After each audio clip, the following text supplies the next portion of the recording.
Okay, let's see what's happened here. Just under 4. Let's tune it a bit here and see.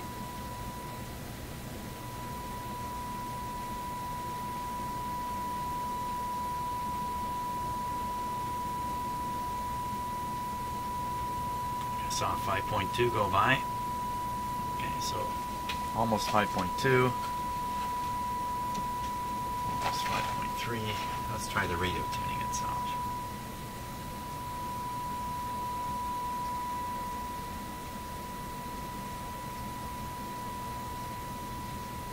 A little bit of backlash here in the tuner.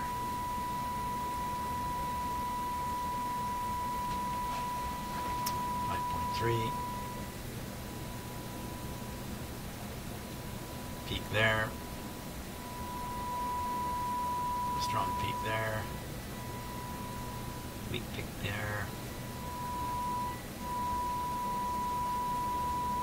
Okay, so we're getting around 5.3 and it was 5.9. I'm not going to consider that to be a fading problem. So I think the fade is gone. The fade is gone. Now, back to figuring out what size capacitor to put in there.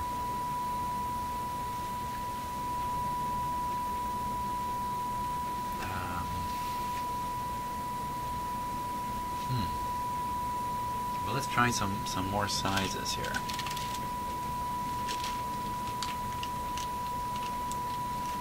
Try something a lot smaller.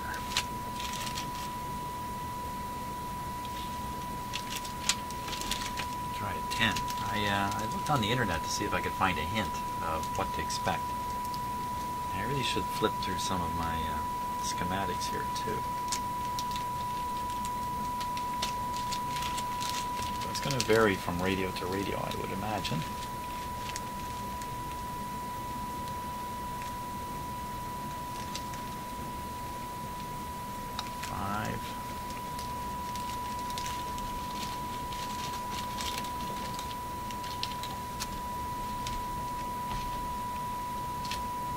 Okay, there's a 10.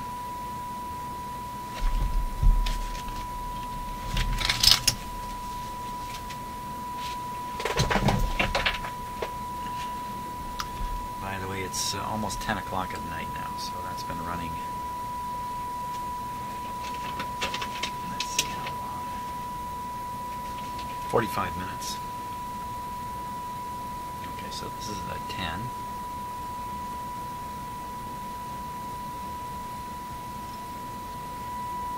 I got louder.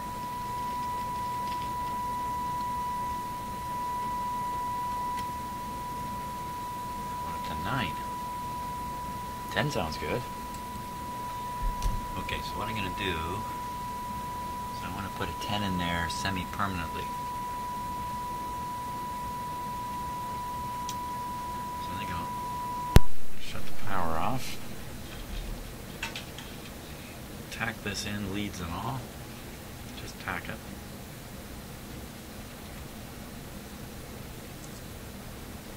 Then I'll try tuning the radio. Tuning the IF a little bit. See where we get to. 30 sounds a little big to me.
And that's what the output of the generator turned down from when I did the 45-minute test. Let's just tune through here and see how we do.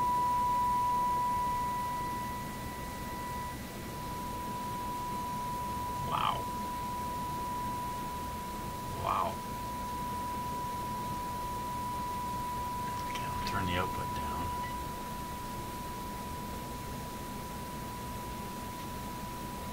Tune again.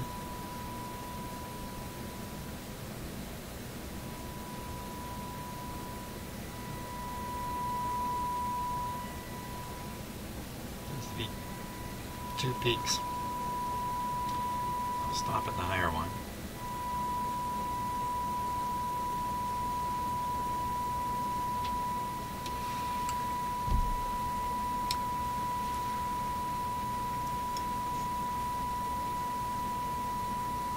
There we go.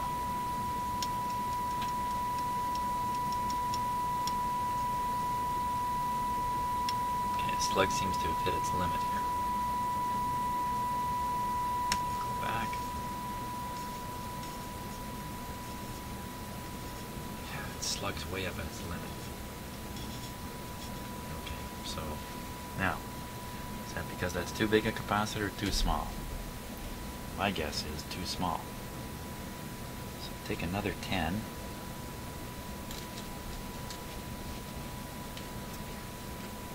Find another 10 here. Come on. 10. Just parallel it in there.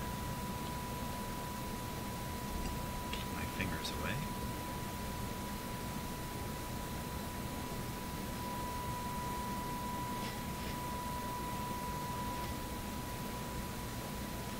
Okay, let's try the 20.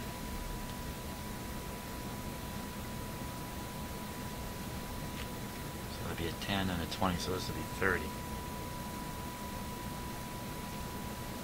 Watch out I don't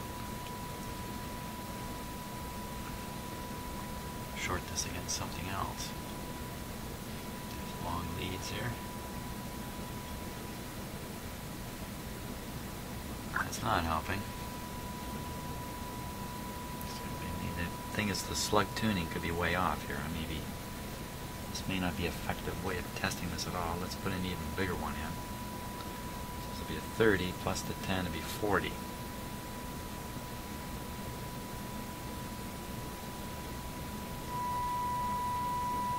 Hot diggity dog.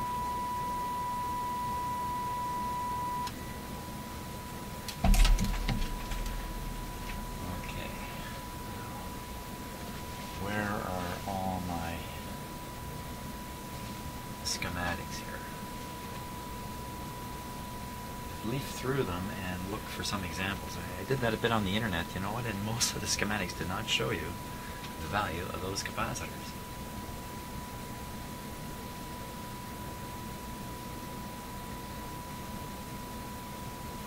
Okay, how about I take out this one and put in the 30, tune it and see what we get.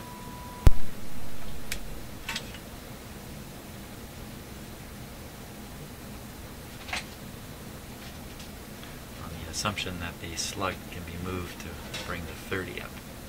That was my original guess.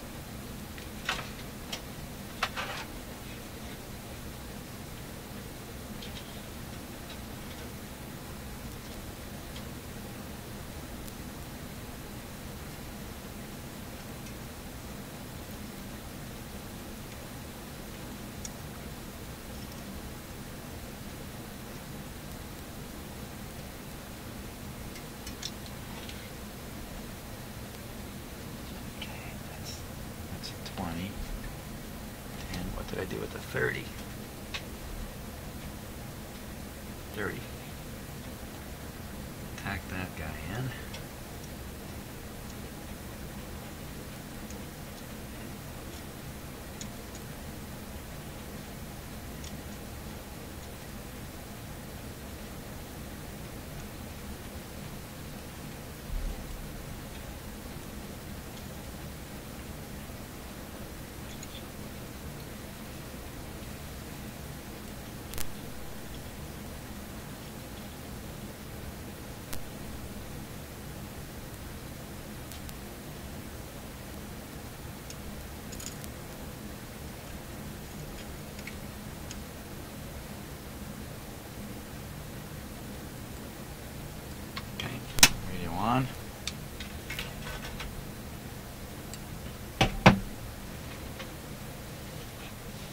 there's going to be an acceptable range of capacitance in here, and all it's going to require is the slug be in a different place for the different capacitances. Just watching this meter come up.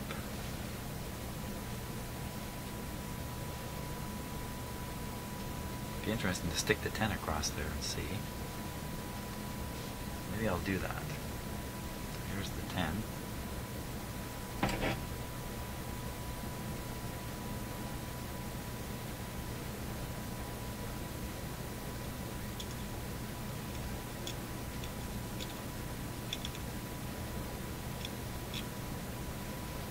It's kind of odd, didn't make any difference.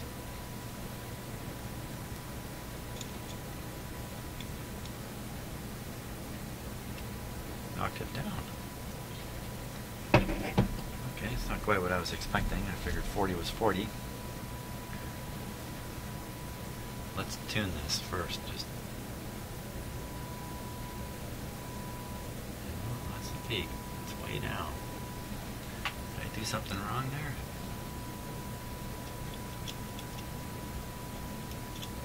No, the wires seem to be connected. Okay, tune that slug.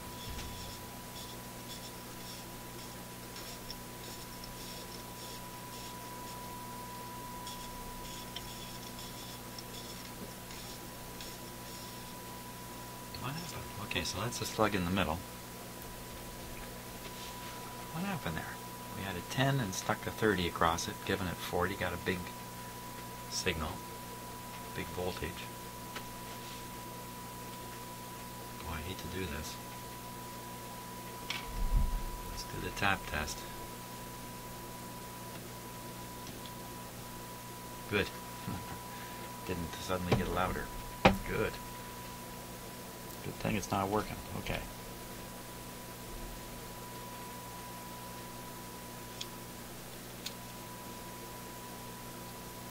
I think we're finding out 30 is too big.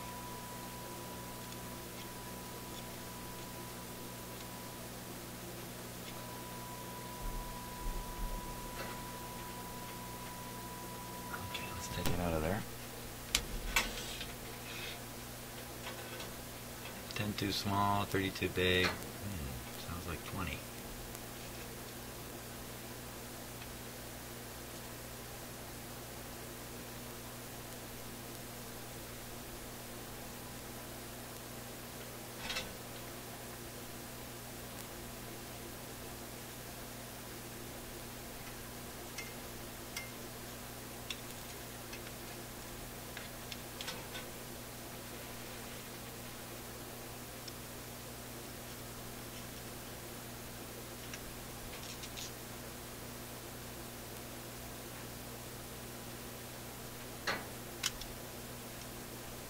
There's an easier way of doing this.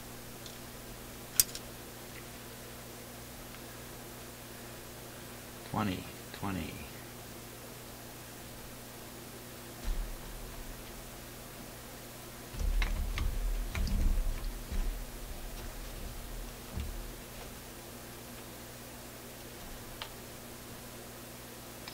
$30, 10, 5, 10, 3, 5.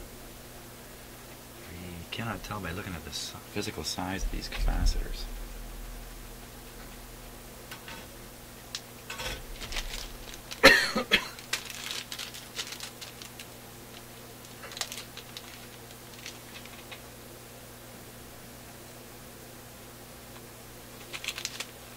So I just finished watching a really excellent documentary by a new documentary group. I guess they're not terribly new. They're becoming quite popular, called Vice. And they do the kind of documentaries no one else dares do. They go to places no one else dares to go. So I just watched a Vice documentary on ISIS. Freely available on the internet. I strongly suggest everybody watch that. I won't say much more about it. Lots of interesting Vice documentaries, though, on all kinds of topics.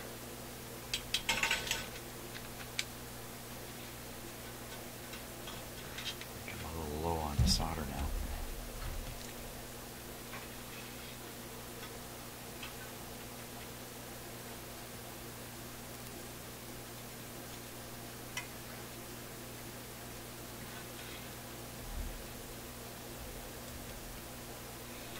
I'm assuming the long leads really doesn't matter, really don't matter.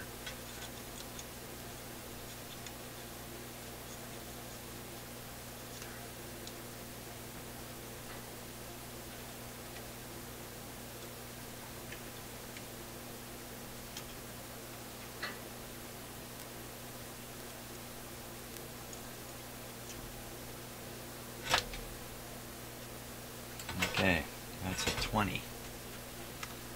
On with the radio. On with the meter.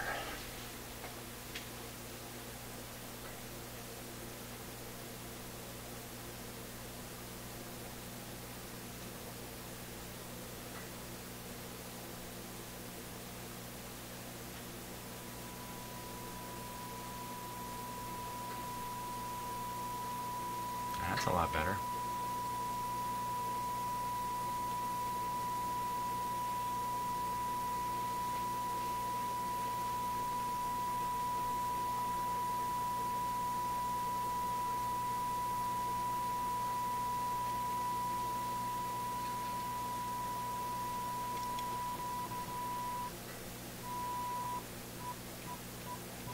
Not the best solder job, apparently.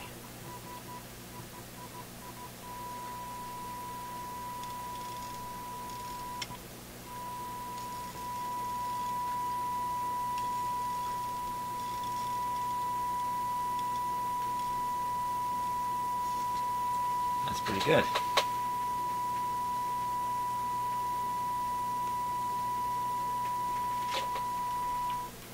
Okay, I think we should hook it up to a real antenna. See what this thing actually sounds like.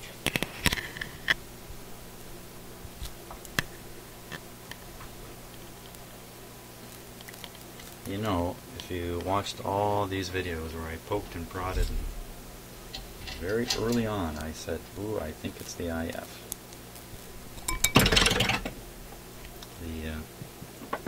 The only thing that made me think it wasn't the IF, or at least silver mica disease, was the symptom. The common symptom for silver mica disease is a sound that sounds very much like a lightning storm off in the distance on an AM radio.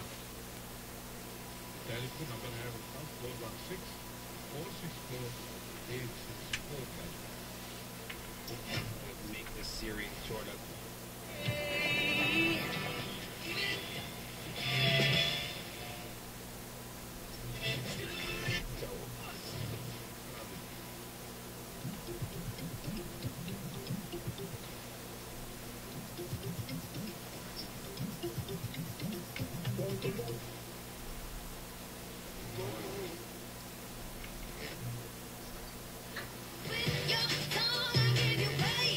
Never saw a voltage that high on the radio itself. Pretty good.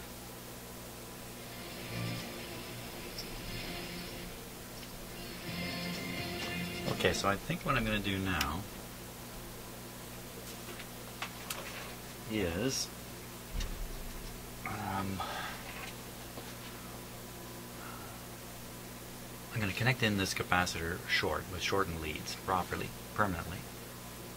And then I'm going to turn my attention to the alignment process, and I think we got a satisfactory result. That's what I think. Small round of applause. Long journey, unnecessarily long. I was too chicken to get into the IF too soon. But like I've said many times, I did not have the capacitors I needed to make the replacement, so the rest of it appears to be good. Burned wires, cooked capacitors, and everything. Fantastic. Okay, so let me put in that capacitor properly.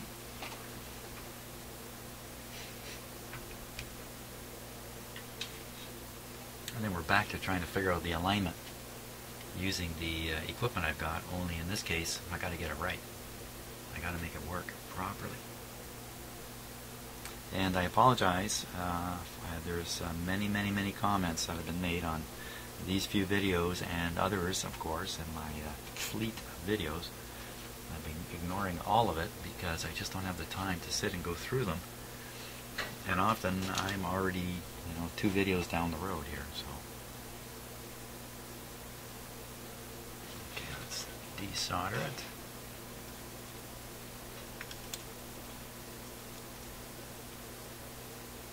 It's 10:15 at night, so I don't think I'm going to attempt the alignment here.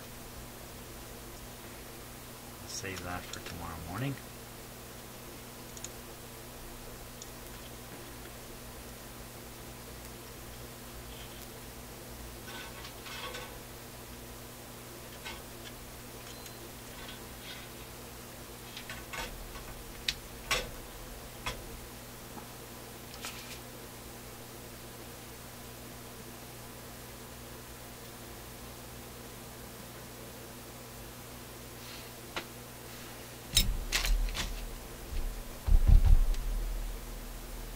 Where are you, Mr. Cutters? Here you are.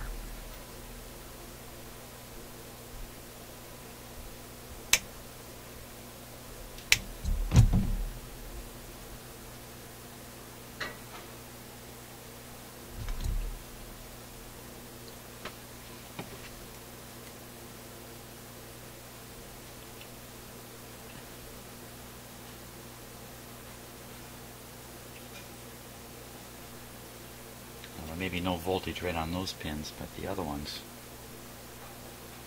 may be holding a charge. Actually, I imagine they're not. I'm sticking my fingers in here.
Phooey.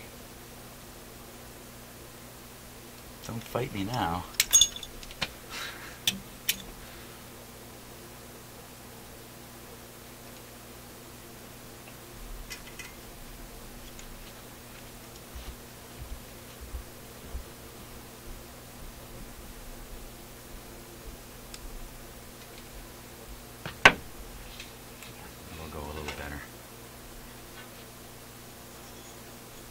Going to tack in the one end and then solder in the other and then come back.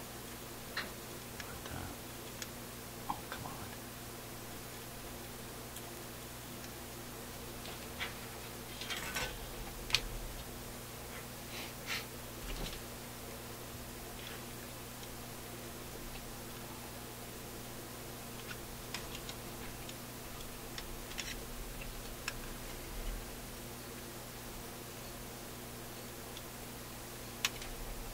Very soon we'll be listening to this in its console once again.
I managed to get the lead pushed through the terminal hole, but it's kind of slipped out of reach too.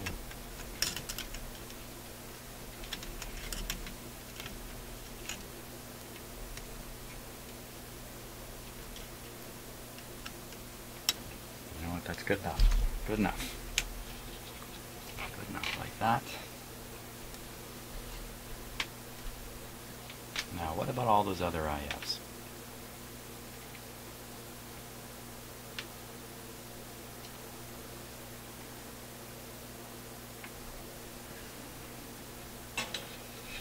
Well, I would say until they really give a problem, they should be left alone.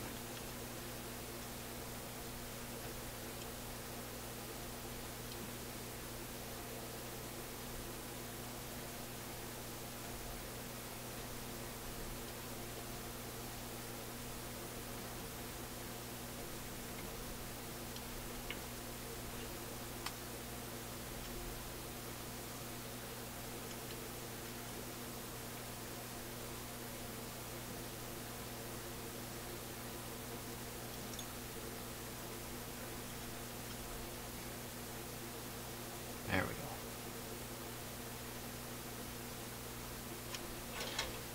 A bit of trouble getting the heat into the terminal there.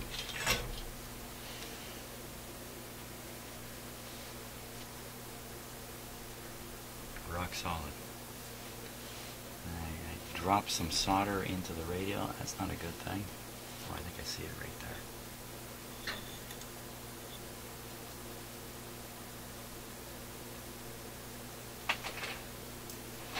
Okay, should we fire this guy up one more time? Just be sure.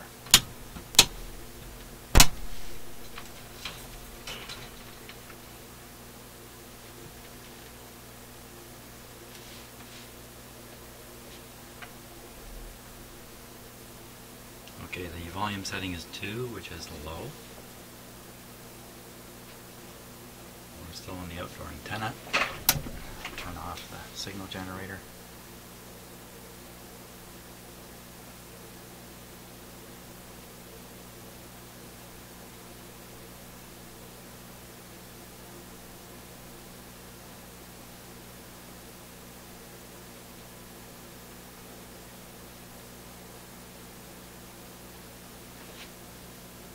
Oh, you know what?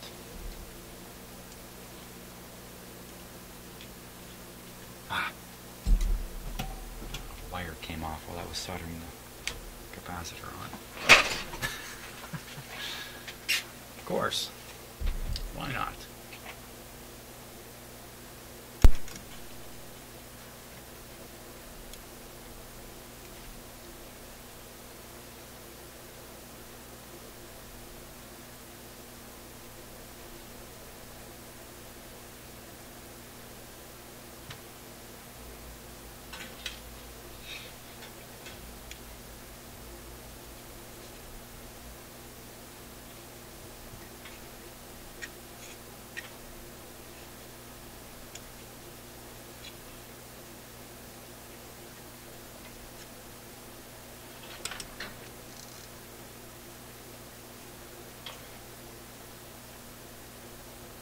Go.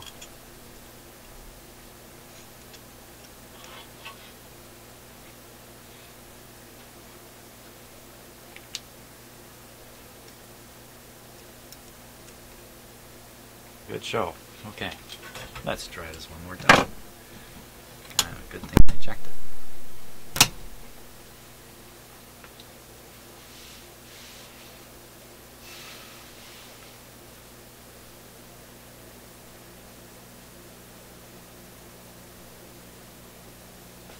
Comes.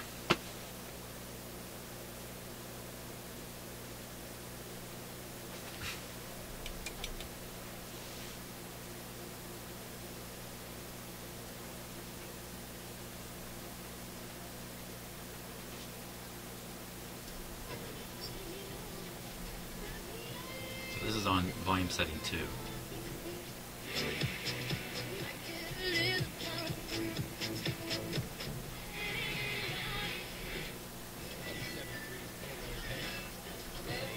the day. As time went by, it grew. Now let's just see what how the frequency is here. First, I'm going to turn on another radio, find out what's on the CBC. Believe it or not, that's what's on the CBC.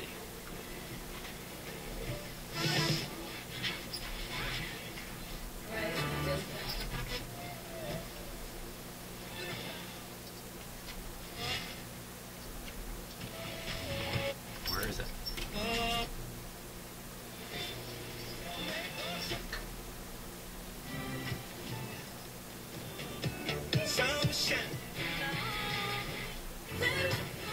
For just 20. I've taken the CBC out of the radio. They burned the CBC out.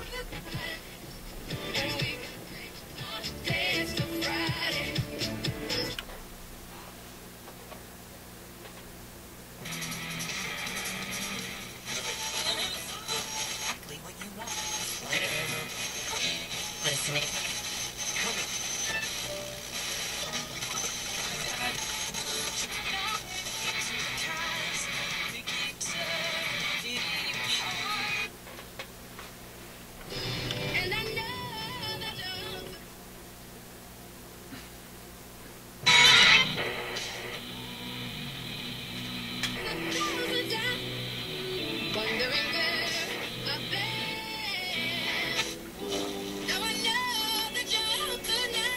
Okay, that's 100. So 99 feet. Right there. Not very strong, that's the thing. There it is. Okay, on the dial, that's about 87. Quite a ways from 99.1, but we can fix that with the oscillator, and that's really not a problem with these things anyway. Very good. Thumbs up. Good enough for now. Turn that off. Goodness knows I'll get a copyright hit for that. And there we are. Okay, fixed. I can't believe it. After all this time and effort. Now it's just a question of alignment. Do that tomorrow morning. Put the whole thing back together. It's on its way back home this weekend. That's make my wife pretty happy, to be honest with you, because the console is sitting in our living room upstairs. So another double thumbs up. So thanks so much for bearing with me on this crazy journey of poking and prodding, but I have learned an awful lot here. First thing is, hey, the silver mica disease has other symptoms besides the crashing sound that I've heard. And secondly, I should have gone with my instincts a little earlier on. Instead of hoping and praying it was some other component in the back here. That interesting sparking effect, or just touching the terminal, all that kind of stuff. Maybe in my past experience, and I'm going back when I was even a kid, where I came across these weird things, maybe even then it was silver mica disease in a radio IF. I don't know, I can't remember the circumstances anymore, but there we go. See you later.